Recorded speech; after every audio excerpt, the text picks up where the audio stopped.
Magandang gabi, Luzon, Visayas at Mindanao. Narito na ang nagkakaisa at pinakamalawak na pagbabalita. Sa pangunguna ng Presidential Communications Office na kinabibilangan ng Philippine Information Agency, Philippine News Agency, Presidential Broadcast Service Radyo Pilipinas, IBC at PTV. Mula sa PTV, ako po si Sheila Salaysay. Ihahatid namin ng mga komprehensibo at mahalagang balita mula sa iba't ibang bahagi ng bansa. Mula sa PTV, ako po si Joshua Garcia. Ito ang Balitang Pambansa.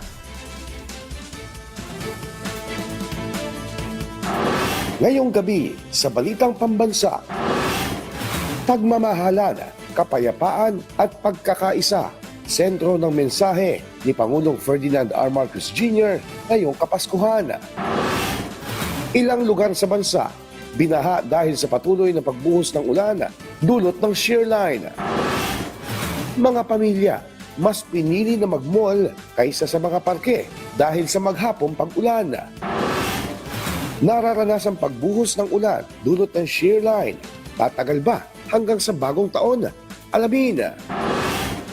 At presyo ng ilang paputok sa Bulacan tumaas na 1 linggo bago ang pagsalubong sa bagong taon. Una po sa ating mga balita, Pilipinas sa kanyang mensahe para sa Kapaskuhan, hindi kaya ni Pangulong Ferdinand R. Marcos Jr. ang mga Pilipino na mamuhay ng may kahulugan at layunin at kilalanin ang pagkakataon para danasin ang kabutihan ng Diyos sa pamamagitan ng pasasalamat at kabutihan sa kapwa. Ang detalye sa Balitang Pambansa ni Kenneth Pasyente ng PTV Manila. Isabuhay ang tunay na kahulugan at layunin ng Pasko. Iyan ang mensahe ni Pangulong Ferdinand R. Marcos Jr. sa mga Pilipino ngayong Kapaskuhan. Sinabi ng Pangulo na mahalaga ang okasyon sa mga Kristiyano bilang selebrasyon ng kapanganakan ni Kristo na tagapagligtas. Pero panahon din ito para maramdaman ang presensya ng Diyos sa pamamagitan ng pasasalamat, kabutihan at kaligayahan sa lahat. Giit ng Pangulo, mahalaga ang Christmas celebration hindi lang sa mga Kristiyano dahil simbolo na rin kasi ito ng pasasalamat maging sa ibang paniniwala. Ipinaalala pa niya na Pasko rin ang dahilan ng pagbubuklod-buklod ng pamilya. Kaya dapat ipagdiwang ang Christmas sa pamamagitan ng pagdinilay-nilay. Kaya dapat ipagdiwang ito sa pamamagitan ng pagdinilay-nilay sa kahulugan at layunin nito. Hiling ng Presidente na naway ang kasiyahan at diwa ng Pasko ay magdala ng pagmamahal at kapayapaan sa bawat tahanan at mas mapalalim pa ang relasyon sa may kapal at mula sa isa't isa. Sa Christmas video greeting naman ng First Family ngayong Pasko, sinabi ng Pangulo na sa kabila ng mga hinarap na problema ngayong taon, tuloy na tuloy pa rin ang Kapaskuhan. Paskong Pilipino ay ang pinakamasayang Pasko sa buong mundo. Kaya naman, sa kabila ng anumang pagsubok o pinagdadaanan, hindi may aalis sa atin ang magdiwang. Simple man ang pamamaraan. Hindi naman daw kailangang magarbo. Ang mahalaga ay kasama ang pamilya at magsalo-salo. Pwede rin bumisita sa mga magagandang tanawin sa bansa o di kaya ay sama-samang magsimba. Hindi naman kailangan magarbo. Dahil nasa ang sulok ng bansa at anuman ang ating kalagayan, ang Pasko sa Pilipino ay pagmamahalan at pagbibigayan. Ang Pasko sa Pilipino ay pamilya. Kami po ay bumabati sa inyo ng maligayang Pasko at manigong bagong taon. Mula PTV Manila, Kenneth Pasyente, Balitang Pambansa. Naging mapayapa ang bisperas ng Pasko sa pangkalahatan ayon sa Philippine National Police. Batay sa monitoring ng PNP, wala ni isang masamang pangyayaring naitala sa buong bansa. Nasa 37,000 na pulis ang ipinakalat para magbigay seguridad ngayong holiday season. Bukod sa matataong lugar, may deployment din ang PNP sa mga barangay para magpatrolya sa mga subdivision para magbantay laban sa mga akyat-bahay. Paalala ng mga pulis sa publiko, mag-ingat sa mga matataong lugar na madalas samantalahin ng mga masasamang loob. Nauna nang sinabi ng PNP na wala silang banta na namomonitor para sa mahabang bakasyon. Marami sa ating mga kababayan ang dumayo sa Baclaran Church para magsimba ngayong Pasko. Ilan sa kanila, pasasalamat sa Panginoon ang dahilan ng pagsisimba sa Baclaran. Pinangunahan ni Reverend Father Kenneth Dan Gallamoso ang unang misa para sa Pasko ng Pagsilang. Sa homily, sinabi na kailangang may aksyon o may ginagawa tayo para makamtan ang tunay na kasiyahan na bigay ng Diyos. Samantala, kagabi naman, bago ang misa sa salubong ng Pasko, nagkaroon muna ng skit na nagpapakita ng pagmamahal sa pamilya at pag-asa.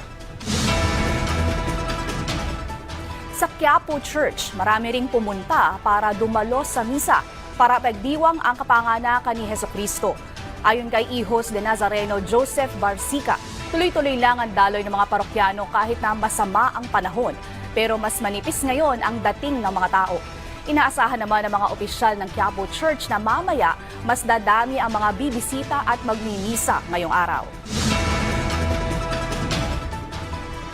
Ngayong araw ng Pasko, napili ng ilang mga pamilya ang mamasyal sa mga indoor parks at mall sa Maynila dahil na rin sa tuloy-tuloy na pagulan. Sa kabila nito, mahigpit na babantayan ng mga pulisya ang iba't ibang pasyalan sa lungsod. Ang detalye sa Balitang Pambansa ni Luisa Erispe ng PTV Manila. Halos walang tigil ang buhos ng ulan buong umaga sa lungsod ng Maynila. Pero dahil kinaugalian na ng ilang Pinoy na mamasyal tuwing Pasko, marami ang hindi nagpatinag sa ulan at dumiretso na lang sa mga indoor na parke at malls sa Maynila. Tulad ng pamilya ni Ali na sa mga public parks o sa Luneta lang sana dapat ang punta. Pero nauwi sila sa Manila Ocean Park na isa ring kilalang parke sa Maynila dahil dito raw safe sa ulan ang mga bata. Sakto naman ang napili nilang lugar dahil may bago ring pasabog ang parke tulad ng Christmas Village na may rides para sa mga bata at meron ding Philippine Biodome na pwedeng magkaroon ng personal na experience sa iba't ibang uri ng hayop. Kala ko hindi mo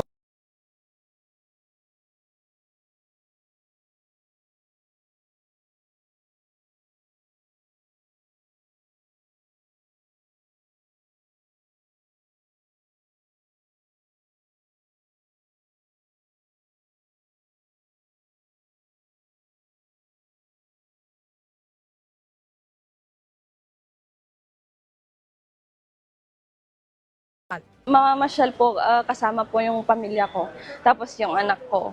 Tapos manonood po kami ng sine. Pag open kasi ng sine, ma'am, di ba maraming MMFF na entry. Kaya maaga kaming pumunta rin dito, ma'am. Sa outdoor parks naman, dahil nga sa ulan, kakaunti lang ang tao. Sa Luneta, may mangilan-ngilan na bumibisita pero hindi rin nagtatagal. Sa Manila Zoo, may mga nagpunta rin at dinaan na lang sa payong ang ulan. pag kinabukasan po, uwi na rin po kami. Kaya kahit maulan ngayon, punta pa rin po kami. Hindi naman kayo nag-alala, baka magkasakit yung mga... Yun nga din po. May dala naman po kaming payong. Nag-ready naman po. Tsaka gusto na naman din po nila, kaya talagang pinursige na rin po namin kahit maulan. Sabi ng Manila Police District, inaasahan talagang ngayong araw, marami ang pupunta sa mga pasyalan sa lungsod. Kaya ito ang babantayan nila ngayong Pasko. Tulad kahapon, nasa 1,000 hanggang 2,000 pa rin na mga pulis ang nakadeploy sa buong lungsod. Yes, lahat ng mga places of convergence talaga meron tayong mga deployment dyan. Doon sa mga lugar na talagang maraming tao, meron tayong mga ibiniblend doon ng mga naka-plainclothes na mga police din natin para i-monitor yung mga iba pa na maaaring gumawa ng krimen. Mula sa PTV, Luisa Erispe para sa Balitang Pambansa. Maulang Pasko ang sumalubong sa ating mga kababayan, pero may mangilan-ngilan pa rin na piniling mamasyal sa Quezon Memorial Circle at para rin masulit ang libreng entrance sa nasabing parke. Kilala ang Quezon City Memorial Circle sa pinakadinadagsang parke tuwing Pasko. Ngunit ngayon, naging tahimik itong pasyalan dahil sa pag-ulan. Kahit pa walang tigil ang buhos ng ulan, ang ilang pamilya ay kinokonsidera itong perfect spot para ipagdiwang ang Kapaskuhan. Para mas makatipid, nagluto na rin sila ng kanilang iba't ibang putahe para pagsaluhan. Matumal man ang dating ng mga tao pero nananatili pa rin bukas sa publiko ang parke at tuloy pa rin makapaghatid ng saya sa mga namamasyal. Samantala, tuloy-tuloy ang dating ng mga pasahero sa PITX at NAIA Terminal 3 ngayong Pasko. Marami ang pauwi o balik trabaho na. Bukas matapos ang Noche Buena kagabi, may ilang pasahero ang bumiyahe kahit may iniindang karamdaman. Hiling nila ngayong Kapaskuhan ay gumaling mula sa kanilang sakit. Ayon sa pamunuan ng PITX, mahigit 84,000 na pasahero ang naitala kaninang alas 3 ng hapon. Sa kabila ng masamang panahon, wala namang nakansilang biyahe. Sa NAIA Terminal 3, wala rin kansiladong flights. Ayon sa CAAP, paalala nila, huwag magdala ng bawal na gamit para iwas abala. Nilinaw ni Defense Secretary Gilberto Teodoro Jr. na walang ceasefire kasabay ng anibersaryo ng CPP-NPA bukas. Ayon sa kalihim, ang tigil putukan ay tila paghinto na rin ng kanilang layon na man-neutralize ang mga terorista. Isa rin umano itong pagbibigay relevance sa grupo na matagal na nilang inaasam. Mababatid na ang rebelding grupo ay hindi na umano kayang magsagawa ng large-scale operation ayon sa AFP, kaugnay ng kanilang pagdiriwang para sa 56th founding anniversary ng CPP bukas, December 26.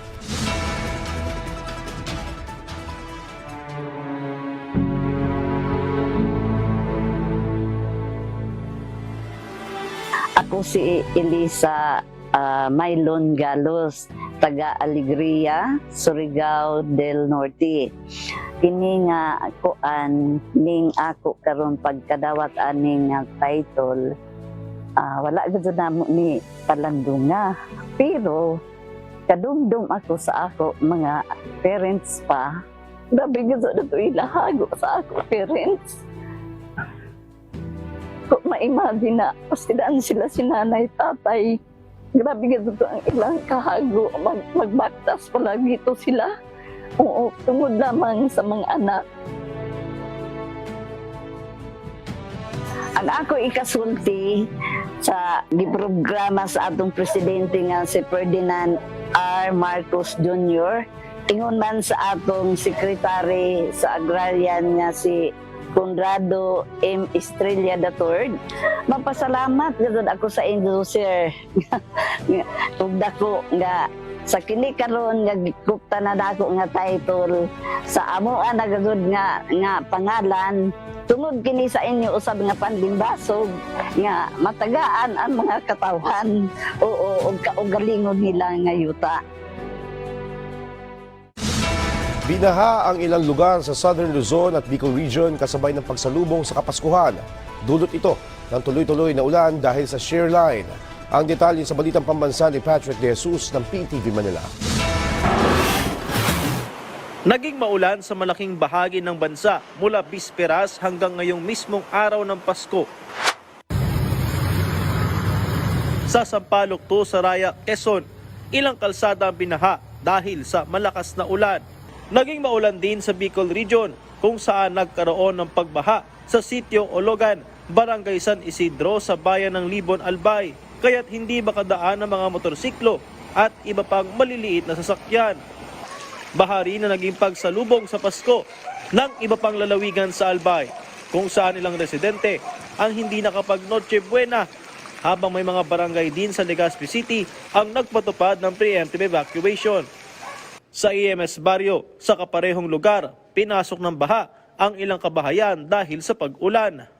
May pagguho naman ng lupa sa Barangay Laganak sa bayan ng Balatan, Camarines Sur, kaya't hindi madaanan ang isang bahagi ng kalsada ng anumang uri ng sasakyan. Abiso rin sa mga motorista dahil bumigay ang ginagawang kalsada sa Andaya Highway sa Lupi, Camarines Sur dahil sa magdamag na pag-ulan. Mayroon din pag-ulan sa Oriental Mindoro kung saan baha pa rin hanggang ngayong umaga sa Alag Santa Rosa Road sa bayan ng Baco. Ayon sa Pag-asa, ang naranasang pag-ulan ay dahil sa shear line o pagtatagpo ng hanging amihan at easterlies. Kaugnay ng nagpapatuloy na ulan dahil sa shear line na makakaapekto sa malaking bahagi ng Southern Luzon, pinag-iingat ng Office of Civil Defense sa mga residente, lalo sa malapit sa Bulkang Mayon. Kaugnay ng inilabas sa Lahar Advisory ng PIVOX, habang pinaalalahanan din ng mga komunidad at LGU sa mga apektadong lugar na magpatupad ng preemptive response. Una naman lang nagpulong ang OCD bilang bahagi ng paghahanda at patuloy na monitoring bilang tugon sa banta ng shear line, maging ng Bulkang Kanlaon at magkakasunod na lindol sa Ilocos Sur. Mula sa People's Television Network, Patrick De Jesus, Balitang Pambansa. Posible pa rin maranasan ang tuloy-tuloy na ulan sa Metro Manila at ilang bahagi ng Luzon hanggang bukas. Ayon sa Pag-asa, maaari din umanong maranasan ang pag-ulan sa Northern Luzon, kasabay naman ang pagsalubong ng bagong taon. Ang detalye sa Balitang Pambansa ni Rod Lagusad ng PTV Manila. Sa buong maghapon, naging maulan ang araw ng Pasko. tuloy-tuloy na naranasan ang pag-ulan dito sa Kamaynilaan. Ayon sa Pag-asa, ganito rin ang sitwasyon sa Central Luzon, Calabarzon, Eastern Visayas at ilang bahagi ng Mimaropa. Ito'y dahil pa rin sa umiiral na shear line, ang pagsasalubong ng malamig na northeast monsoon o hanging amihan at mainit na easterlies. Sa pagtatagpo ng mga ito, dito nagkakaroon ng mga pag-ulan o isolated case na mga thunderstorm at kadalasan nangyayari ito kapag panahon ng amihan.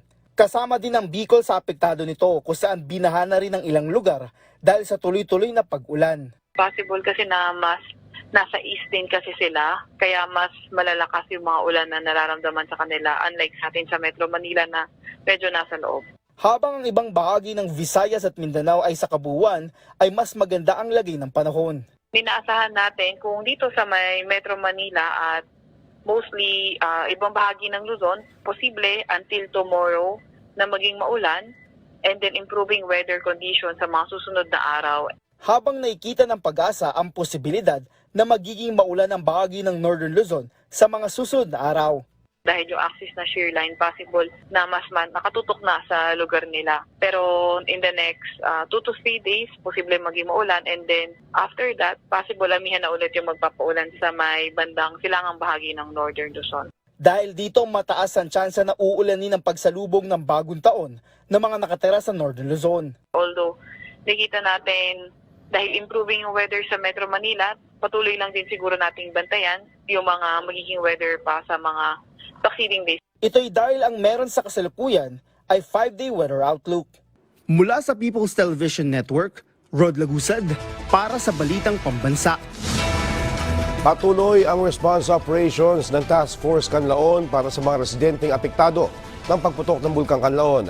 Ang detalye sa Balitang Pambansa ni Paul Tarosa ng Radyo Pilipinas, Iloilo.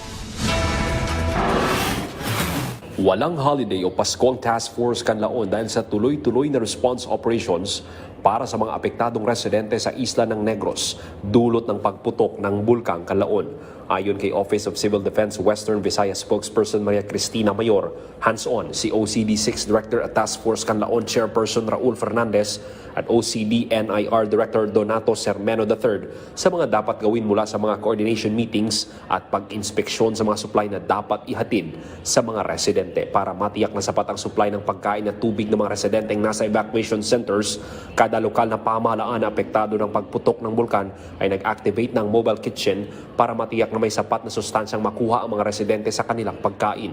Nagsagawa rin ng inspeksyon ang Regional Incident Management Team sa bayan ng Valle Hermoso, Negros Oriental para sa karagdagang evacuation centers para sa mga evacuee sa Canlaon City sakaling lumala pa ang sitwasyon. Sa datos ng Task Force Canlaon, mahigit 14,000 residente sa isla ng Negros ang nasa mga evacuation center ngayong Pasko dahil sa patuloy na pag-alboroto ng bulkan. Inabisuhan ng Task Force Canlaon ng mga residente na maging mapagmatsyag at makinig sa mga abiso para matiyak ang kanilang kaligtasan.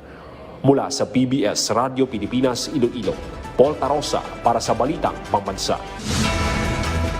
Binuksan na sa Lamot, Ifugao ang isang Christmas village at bazaar na hindi lamang layong makapagbigay ng saya sa mga residente ngayong Pasko, pati makatulong sa mga maliliit na negosyante na apektuhan ng mga kakasunod na bagyo. Ang detalye sa Balitang Pambansa ni Florida Robles ng Philippine Information Agency, Cordillera. Katatagan. Ito ang pangunahing mensahe ng Christmas Village and Lights sa Lamot, Ifugao na isa sa mga nasalanta ng mga nagdaang malalakas na bagyo ngayong taon.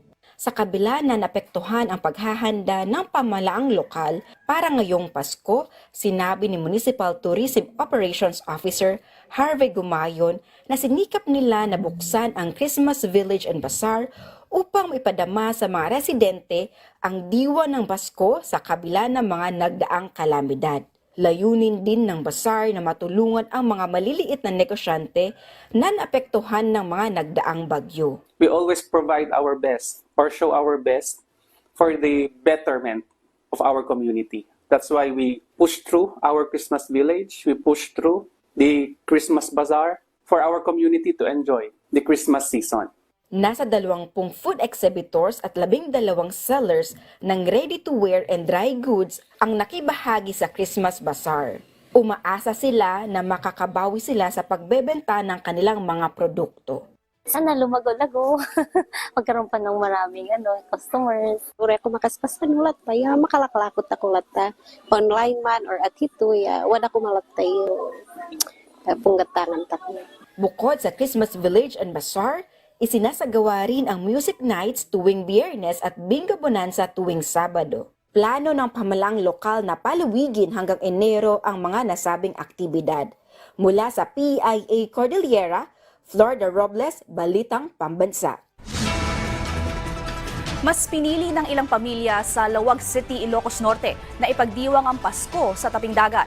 Samantala, puspusan ng pagbabantay ng mga otoridad sa lugar para masiguro ang kaligtasan ng lahat. Ang detalye sa Balitang Pambansa ni Rani Dorilag mula Radyo Pilipinas, Lawag. Pasko by the beach. Ganyan ipinagdiwang ang magpapamilya ang Pasko dito sa Lawag City, Ilocos Norte kahit malamig ang panahon. Dahil po gusto po lang namin magbanding as a family at ito po ay nakakatulong sa mga paghinga ng aming mga bata po kasi medyo inuubo at sinisipon po kami kasi galing po kami ng Maynila. Opo, ganun nga po ang plano namin para mas presko po ang pagsalubong natin sa bagong taon.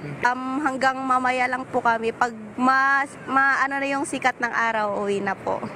Dito sa Barangay Kalayab, tinatayang nasa 300 hanggang 500 ang bibisita ngayong Pasko. Kaya naman ang mga otoridad tutubantay para matiyak ang kaligtasan ng mga turista at bisita. Nung gabi sir, marami din pumupunta dito. Tapos kahit maraming pumupunta sir, meron din nagrurunda saka nagrurubing mga tanod sir. At para maiwasan ang mga aksidente, nagpaalala ang Police Regional Office 1 na iwasan mo ng lumangoy sa dagat kung malaki ang alon, lalo na't kung nakainom ng alak. Inaasahan kasing mas marami pang turista ang dadayo rito sa lungsod pagsapit ng January 1 para naman magdiwang ng bagong taon. Sa mga beachgoers natin doon sa Barangay Kalayab o anumang beach dito sa Ilocos Norte, sir, kung alam na nilang nakainom na sila, sir, wag nang maligo. At kung alam nilang malalakas yung alon, wag nang maligo para maiwasan natin yung mga drowning incident, sir. Meron, sir, mga patrolling kami at sinasabihan namin yung mga beachgoers na kung maaari, kung andun sila mag-overnight, wag silang mag-inom para maiwasan natin yung mga possible na incident. Mula PBS Radyo Pilipinas Lawag, Rani Dorilag para sa Balitang Pambansa. Dinarayo ng mga turista ang Christmas tree ng Tagum na may kakaibang disenyo at tinaguri ang tallest Christmas tree in the Philippines. Ang detalye sa Balitang Pambansa ni Genevieve Duron, abangan ng PIA Davao. Kakaibang saya na naman ang dala ng bagong disenyo ng Tagum Christmas Holiday Tree na tumitindig sa Tagum City Hall ground sa tayog na mahigit 200 talampakan. Sa taong 2024, Noah's Ark ang disenyo nito. Noon pa may dinadayo na ang Christmas Holiday Tree ng Tagum kaya't bawat taon ay mas pinapaganda pa ito na may kakaibang disenyo. Pinupuntahan ko talaga ito bata pa lang because naaaliw talaga ako pag nakikita ko ang Christmas tree na ito because also it is the pride of us Tagumeños that we have the tallest Christmas tree in the Philippines. At dahil sa dami ng taong bumibisita, masilayan lamang ang kinang at ganda nito, likha nito'y oportunidad sa hanap buhay. Nakakatuwa kasi ang daming mga taong pumupunta dito. Tingnan yung aming Christmas tree. Yung mga paninda namin dito na nabibili kasi ang daming taong pumupunta dito. Siniguro naman ng LGU ang kalusugan ng mga bumibisita sa Tagum Christmas Holiday Tree. Ngayong Christmas kasi kinoconsider talaga ng LGU Tagum na aside from nag-enjoy sila habang kumakain dito sa Avenida, the medical team from the City Health Office of Tagum is also present. Mula sa PIA Davao, Genevieve Doron Abangan para sa Balitang Pambansa. Nakapagtala ang Department of Health o DOH ng mga kaso na biktima ng paputok simula noong December 22 alas 6 ng umaga hanggang December 25 yung araw. Sa kabuuan, umabot na sa 43 kaso ang biktima ng paputok. 18 dito ang naitalang bagong kaso ngayong araw. Mas mataas ito kumpara sa naitalang kaso noong nakaraang taon sa kaparehas na araw. 34 sa mga naging biktima ay edad 19 years old pababa, habang 39 sa mga biktima ay lalaki at 4 ang babae. 37 o 86% ng kaso ay dulot ng iligal na paputok, partikular na ang boga. Ang naitalang datos ay mula sa 62 Sentinel sites na binabantayan ng DOH para sa firecracker-related injuries. Ang mga pangunahing dahilan ng fireworks-related injuries ay ang mga iligal na paputok, gaya ng boga, 5-star at piccolo. Samantala, may paalala ang DOH sa publiko ngayong Kapaskuhan at nalalapit na pagsalubong sa bagong taon.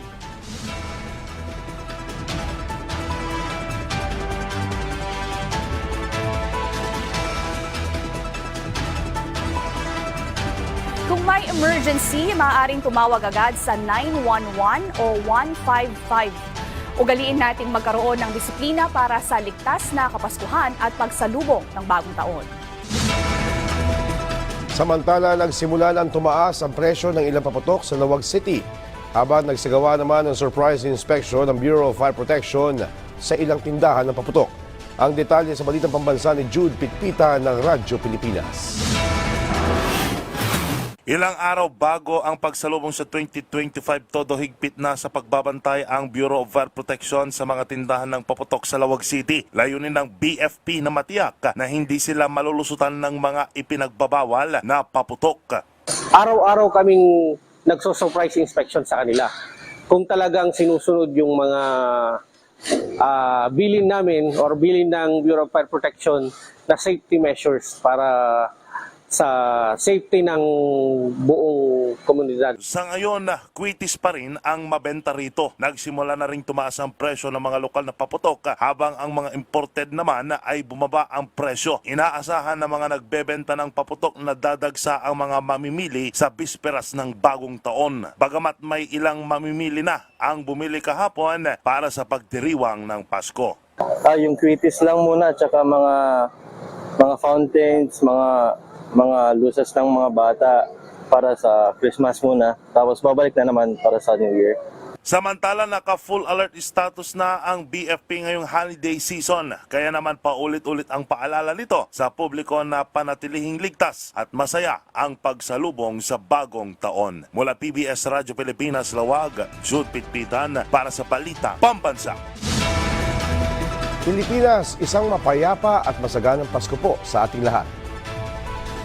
At dyan po nagtatapos ang 30 minutong ulat sa bawat sulok ng bansa. Samahan niyo kami muli mamaya alas 9:30 ng gabi para sa updated at pinalakas pang balitaan. Mula sa PTV, ako po si Joshua Garcia.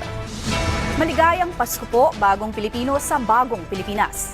Ito ang pinalawak na puwersa sa pamumuno ng Presidential Communications Office, kabilang ang Philippine Information Agency, Philippine News Agency, Presidential Broadcast Service Radyo Pilipinas, IBC at PTV. Mula sa PTV, ako naman po si Sheila Salaysay. Hatid sa inyo ang komprehensibong paghimay sa mahalagang usapin dito lang sa Balitang Pambansa.